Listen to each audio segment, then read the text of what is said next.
Hey everyone, let's start with a question, shall we? Ever wondered what would happen if you locked a bunch of soccer players in a prison-like facility, starved them of all things normal, and told them the only way out was to become the world's greatest striker? No? Really? Well, too bad, because that's exactly what you're getting with Blue Lock, where soccer isn't just a game, it's a goddamn deathmatch. Oh shit, here we go again. Welcome to the Hunger Games Soccer Edition. Who needs normal sportsmanship when you can have a battle royale for a single position? Buckle up, cause this is gonna be one hell of a bumpy ride. We kick off with our bland as hell protagonist, Yoichi Isagi, who has just lost a crucial high school soccer match, and let me tell you, if this kid had a personality, it'd be on life support. He's got the talent of a half-decent player, but the confidence of a potato. Instead of pulling a classic anime move and believing in himself, Isagi goes home to cry his eyes out because, well, that's exactly what world-class athletes do after a loss, right? Enter the mastermind of this series, Jinpachi Ego. Yes, you heard that right, his name is literally Ego, because of course it is. Ego rolls up with this idea that's so bonkers it feels like it's cooked up in a fever dream. He's gonna lock 300 teenage strikers in a facility called Blue Lock to create the ultimate cutthroat don't give a fuck striker that Japan needs to win the World Cup. Because clearly, the problem with Japan's soccer team isn't skill or tactics, no, it's that they lack selfishness. Yeah, that's the message we're rolling with here. Be more selfish, that'll make you the GOAT. So naturally, Isagi and his fellow soccer-loving fools are herded like cattle into Blue Lock, where the first challenge is to play a game of soccer dodgeball, basically. Only the stakes are much higher. Get hit, and you might as well kiss your dreams goodbye. You want to be the best striker in the world? Well, how about trying not to get hit in the face first? Real inspirational stuff, huh? Yoichi Isagi, our main character. Bland, boring, and just so fucking indecisive. He spends 90% of the show trying to figure out what the hell his weapon is. Yeah, that's right, every player in Blue Lock has a weapon, a special skill they bring to the table. But Isagi, his superpower is the ability to think? Wow, revolutionary. He's a strategist, guys. He can see the field like a chessboard, and while that sounds cool in theory, watching this kid puzzle over whether to pass or shoot is like watching paint dry. Honestly, you're gonna be screaming at your screen the entire session like, just fucking shoot already! Jinpachi Ego, the brain behind this whole psychotic operation. This guy's motivational speeches are basically, you're all worthless, but one of you might be slightly less worthless by the end of this. He's like a soccer Yoda on meth, always spouting off about how strikers should be selfish, heartless bastards. His whole philosophy is built around one idea. The only way to be the best is to step on everyone else's neck. Sounds like a real healthy approach to youth sports, huh? Meguro Bachira. Bachira is the crazy guy, literally. This guy runs around like he's literally always on speed, always talking about his monster inside that drives him to play soccer. He's the definition of the chaotic energy. Oh, and he also doesn't seem to give a fuck that Blue Lock is basically a dystopian nightmare. He's just vibing, like, cool, I get to play soccer and maybe destroy some careers along the way. Sign me up. Rin Itoshi. Ah, Rin. The edgy, broody rival. He's the classic anime antagonist with all the skills, but none of the warmth. Think of him as Sasuke if Sasuke cared about soccer instead of revenge. Rin's whole deal is that he's better than everyone else, and he knows it. This guy is so full of himself, he probably wakes up, looks in the mirror, and goes, damn, I'm amazing. His personality, sharp as a knife, and just as deadly. But hey, at least he's good at soccer, right? In the world of Blue Lock, if you're not a striker, you might as well be fucking useless. I'm useless. Defense? Nah, we don't need that. Midfielders? Pfft, who needs ball distribution?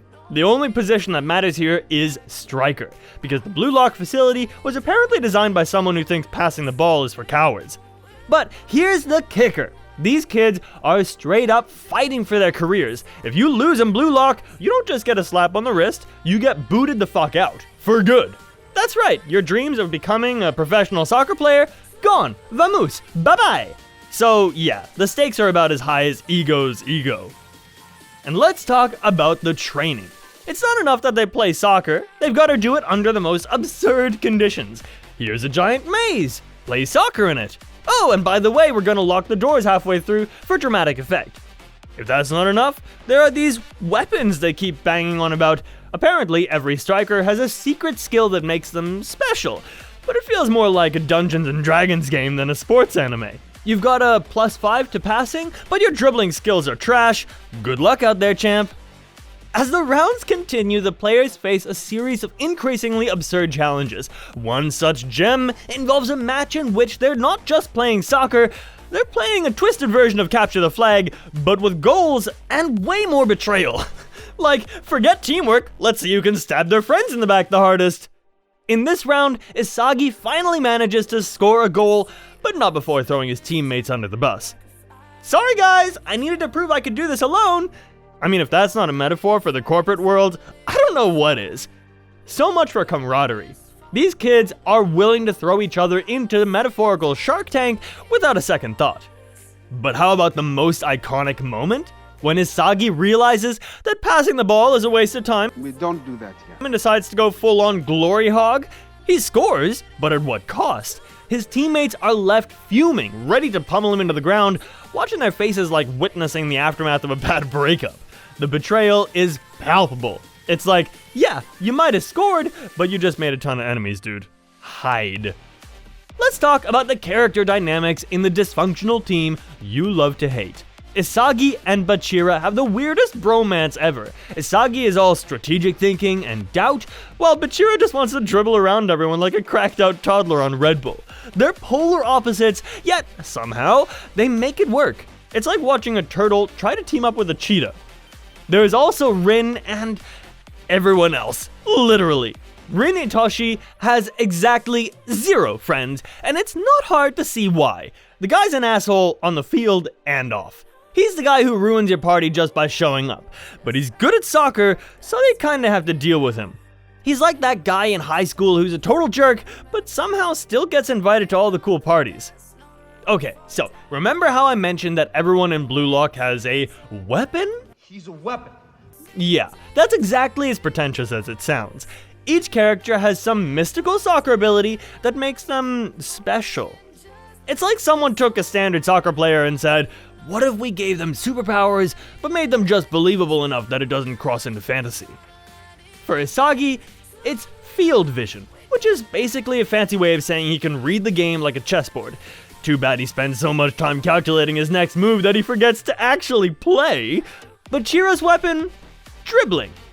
Yeah, no, seriously, that's it. He's just really, really good at running past people.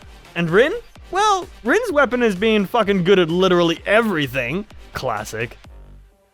Let's get one thing straight. Blue Lock is not just about soccer. It's about turning these kids into egotistical maniacs. The entire point of the program is to strip them of any sense of teamwork and make them selfish, me-first players. Because what could possibly go wrong with that mentality, right? Ego's whole philosophy is that a striker needs to be a narcissist. Who cares about your teammates? They're just there to pass you the ball so you can score. It's like the show decided to take the worst traits of modern athletes and dial them up to 11. The result? A bunch of hormonal teenagers running around a high-pressure facility with the emotional stability of a wet paper bag. Depressed. It's a beautiful disaster.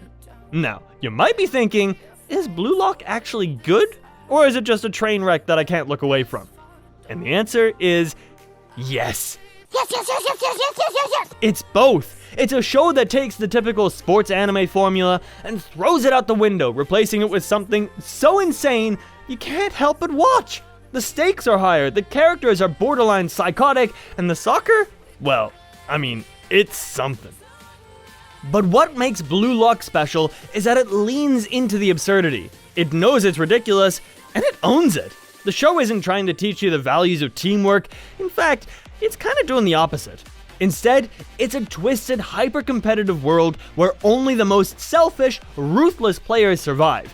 And somehow, it works. The characters, while often annoying, are compelling in their own way. You might hate Rin's guts, but you can't deny he's a beast on the field.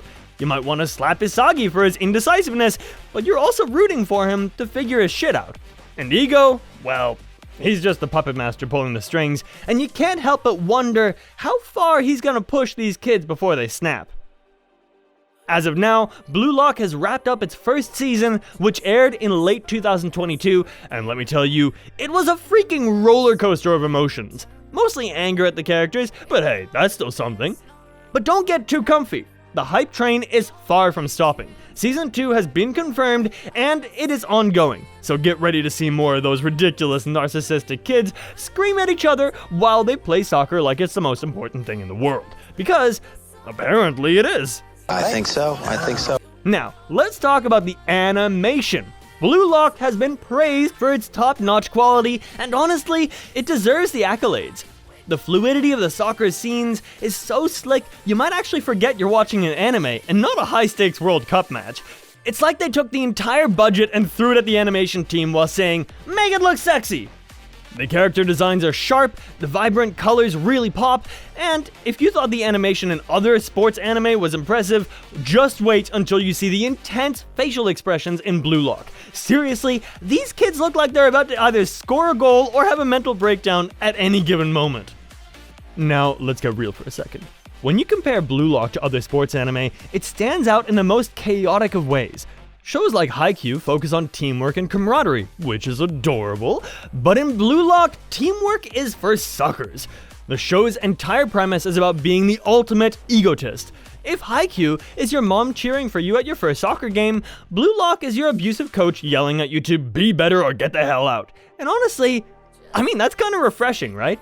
But let's not sugarcoat this. The premise is absurdly intense and the characters are often insufferable. You're gonna either love them or want to throw your emote at the screen every time they make a dumb decision. And don't even get me started on the psychological warfare that happens between the players. If you thought high school was tough, wait until you see what these kids go through in Blue Lock. It's like watching a bunch of teenagers deal with a toxic relationship, except the stakes are World Cup dreams, and the only thing they're passing around is their sanity. If you're hunting for a sports anime that completely flips the script on the usual feel-good story, Blue Lock is your bet. With the second season ongoing, now's the perfect time to dive headfirst into chaotic madness. This anime has it all. Intense soccer action, jaw-dropping animation, and the sheer joy of watching these kids try to ruin each other's lives in the name of becoming the ultimate striker. So, if you want to have a heartwarming underdog tale about teamwork and perseverance, then it's time to pack your bags and run far, far, far away. That's where we're going. Far away. But if you're in for the drama, backstabbing, and sheer insanity of soccer treated like a brutal gladiator match, then Blue Lock is exactly what you need. It's a show that doesn't give a damn about rules on or off the field. It's ruthless, it's ridiculous, and it's fucking entertaining. But don't expect to leave feeling inspired. Catch you next time.